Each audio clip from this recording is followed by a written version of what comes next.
एक भूतिया हॉस्पिटल की कहानी। तो आइए सुनते हैं। गांव के किनारे एक पुराना हॉस्पिटल था। यह हॉस्पिटल काफ़ी समय से बंद पड़ा था और गांव के लोग इसे भूतिया हॉस्पिटल कहकर बुलाते थे। गांव वालों का मानना था कि इस हॉस्पिटल में अजीब अजीब घटनाएं होती हैं और यहाँ पर भूतों का वास है। रात का समय था और पूरा गांव सो रहा था। केवल कुछ कुत्ते भौंक रहे थे। गांव के बच्चे अक्सर रात के समय उस हॉस्पिटल के पास जाने की हिम्मत नहीं करते थे, लेकिन चारों दोस्तों रोहित, मोहित, सनी और विकास ने ठान लिया कि वह इस रहस्य का पता लगाएंगे। हॉस्पिटल का निरीक्षण रात के 12 बजे चारों दोस्त टार्च लेकर हॉस्पिटल की ओर चल पड़े। हॉस्पिटल का मुख्य गेट खड़खड़ाते हुए खुला और अंदर कदम रखा। अंदर का दृश्य बहुत ही डरावना था। दीवारों पर जाले लगे हुए थे और हर तरफ धूल ही धूल थी। जैसे ही उन्होंने अंदर प्रवेश किया, उन्होंने सुना कि किसी ने उनकी ओर देखा और हल्की सी हंसी सुनाई दी।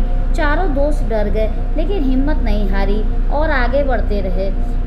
अजीब घटनाएं। अचानक एक कमरे में तेज चीख की आवाज़ आई। चारों दोस्त तेजी से उस कमरे की ओर भागे। कमरे में देखा कि प्रवेश करते ही उन्होंने देखा एक पुराना ऑपरेशन थिएटर है जिसमें पुराने औजार पड़े हुए थे, लेकिन वहाँ कोई नहीं था।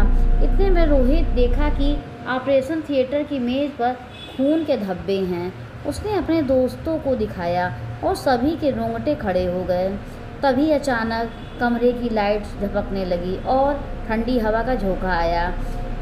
भूत का सामना। सनी ने देखा कि एक कोने में एक छाया खड़ी है। उन्होंने अपनी टार्च उस ओर चमकाई तो देखा कि वहाँ एक औरत खड़ी है, सफ़ेद साड़ी में, चेहरे पर लंबे बाल और आंखें लाल, और औरत धीरे धीरे उनकी ओर बढ़ने लगी। सभी दोस्त डर के कांपने लगे और वहाँ से भागने की कोशिश की, लेकिन दरवाज़ा बंद हो गया। वह औरत उनके पास आकर खड़ी हो गई और कहने लगी, तुम लोग यहाँ क्यों आए हो? रहस्य का खुलासा। औरत ने बताया कि वह नर्स थी जो इस हॉस्पिटल में काम करती थी। एक रात एक घटना में उसकी मौत हो गई थी और तब से उसकी आत्मा इस हॉस्पिटल में भटक रही है। वह चाहती थी कि कोई उसकी कहानी सुन सके और उसकी आत्मा को मुक्ति दिला सके। दोस्तों ने उसकी कहानी सुनी और उसे वचन दिया कि वे उसकी आत्मा की मुक्ति के लिए कुछ करेंगे।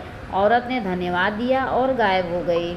सुबह होते ही चारों दोस्त गांव के मंदिर गए और पंडित जी को सारी कहानी बताई। पंडित जी ने विशेष पूजा का आयोजन किया और उस नर्स की आत्मा की मुक्ति के लिए प्रार्थना की।